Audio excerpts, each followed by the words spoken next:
جد امجد حضرت بابو جی رحمت اللہ علیہ خود کو مسافر چند روزہ لکھتے تھے. اب مجھے سمجھ آتی ہے کہ اصل وہ یہی تھی کہ بے لوث گزر جاؤں گا دنیا سے میں ایک دن، سایہ ہوں کوئی نقش بدی وار نہیں ہوں. سائے کی طرح گزر جانا ہے. چاہے آپ لے بھی جائیں، لے کر جانے کی کوشش کریں، آپ جب دنیا سے جائیں گے تو آپ کو لے جانے نہیں دیا جائے گا کچھ بھی، خالی ہاتھ ہوگا. سمجھ آئی؟ تو اس چیز کی طلب کیوں کرتے ہیں جو کملی والے نے طلب نہیں کی؟ دنیا دنیا دنیا دنیا. دنیا میں کیا ہے؟ اگر یہ کسی کی سگی ہوتی تو یہ ہر ایک کے ہاتھ میں نہ جاتی.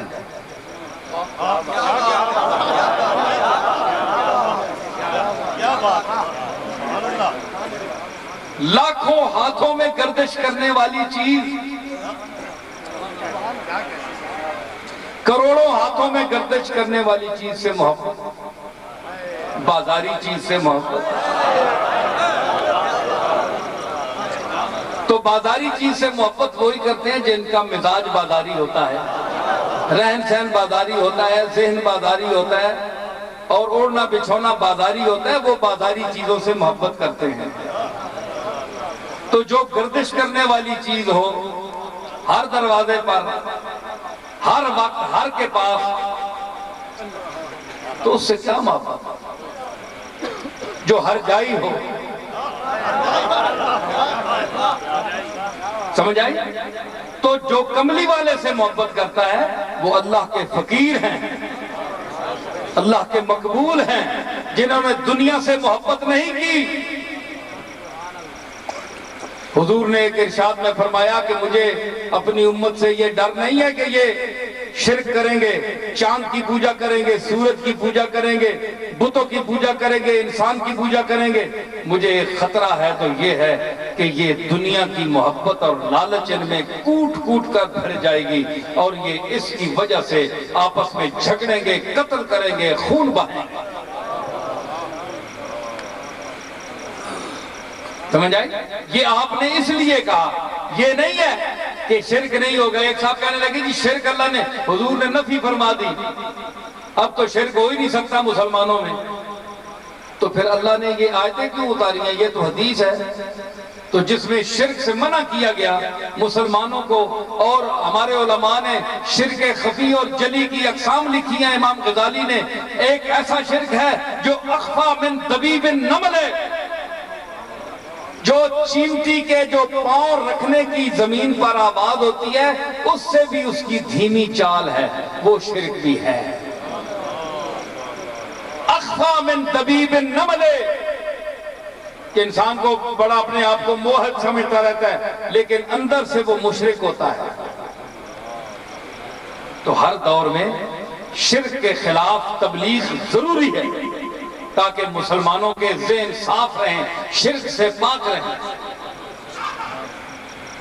تو حضور نے یہ فرمایا کہ یہ مریں گے دنیا کے پیچھے، دنیا کی محبت کوٹ کوٹ پر ان میں بھری جائے گی. اور جب آپ کی دنیا سے محبت ہو جائے گی تو آپ دنیا کے بندے بن جائیں گے، اللہ کے بندے نہیں رہیں گے. ان لوگوں کے لیے فرمایا کہ وَلَا تَلْبِسُ الْحَقَّ بِالْبَاطِلِ. اوہ دنیا والوں، اوہ دنیا کے پیسے لفافے لے کر فتوے بدلنے والوں، اوہ فتوہ فروشو، وَلَا تَلْبِسُ الْحَقَّ بِالْبَاطِلِ. حق کو باطل کے ساتھ ملاؤ نہیں، خلط ملط مت کرو، گڈ مڈ مت کرو. حق کو حق کہو، باطل کو باطل کہو.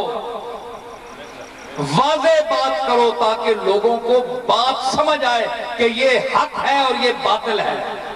حرام کو حرام کہو، حلال کو حلال کہو. وَتَكْتُمُ الْحَقَّ وَأَنْتُمْ تَعْلَمُونَ. اور جانتے ہوئے حق کو چھپاتے ہو؟ تمہیں شرم نہیں آتی؟ کتمان حق کرتے ہو، جو تم دل سے محسوس کرتے ہو تو اسے بیان نہیں کرتے؟ تمہیں پیر صاحب کا ڈر ہے، کسی شیخ سے ڈر گئے، کسی گدی نشین سے ڈر گئے، کسی بڑے عالم سے ڈر گئے، کسی فرمان روائے وقت سے ڈر گئے، صدر پاکستان سے ڈر گئے، وزیر اعظم پاکستان سے ڈر گئے؟ تم اللہ سے ڈرو، یہ جو ڈرنے کے قابل ہے، جس کی ہو اہل التقوی واہل المغفرہ۔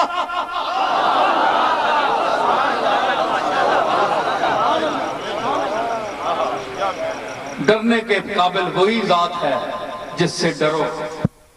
ایک شخص نے کہا کہ جناب، ایک شخص مجھے کہنے لگا، جناب آپ میری خطائیں معاف کریں۔ اب دیکھو یہ شرک ہے۔ میں نے اسے کہا میں کون ہوں خطائیں معاف کرنے والا؟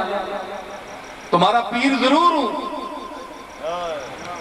لیکن میری شکل کیا ہے کہ میں تمہاری خطائیں معاف کروں؟ میں تو خود سراپا خطا ہوں اور منتظر عطا ہوں۔ میں تو اس کا بھکاری ہوں، عاجز ہوں، سراپا خطا ہوں، سیاہ کار ہوں۔ یہ جملہ میں نے کہا نہ بولنا، معافی مانگو، اللہ سے مانگو جو تمہیں بخشنے والا بھی ہے اور مجھ گناہگار کو بھی بخشنے والا ہے۔ سمجھ آئی؟ ہو سکتا ہے کہ قیامت کے دن تم مجھ سے پہلے بخشے جاؤ اور میں پیچھے دھکے کھا رہا ہوں۔ تم کس کی بات کر رہے ہو؟ تمہیں پتہ نہیں کہ اس کی ذات کیا ہے؟ وہ غنی عن العالمین ہے۔ تو خطائیں معاف کرنے والا وہ ہے۔ ہاں اگر کسی نے حقوق العباد کے حوالے سے میرا حق تلف کیا ہے، میری چیز دبائی ہے، مجھے ایذا پہنچائی ہے، تو اس کو حق ہے ایز اے انسان ہونے کے کہ وہ مجھ سے معافی مانگے یا میں کسی سے معافی مانگوں کہ تم میری خطا معاف کر دو۔ فلاں صاحب میں اپنے مرید سے کہوں کہ مجھے تم معاف کر دو کیونکہ میں نے تمہاری حق تلفی کی ہے۔ اب اللہ اس وقت معاف کرے گا جب بندہ معاف کرے گا پہلے۔ ہاں اس قسم کی معافی ہو تو آپ مانگ سکتے ہیں، لیکن مطلق معافی وہ صرف مالک دے سکتا ہے، جس سے رسول بھی مانگتے رہے، اولیاء اللہ بھی مانگتے رہے، اور پوری کائنات اپنے اپنے مقام پر اس سے معافی مانگ رہی ہے۔ تو یہ عقیدے ٹھیک کرنا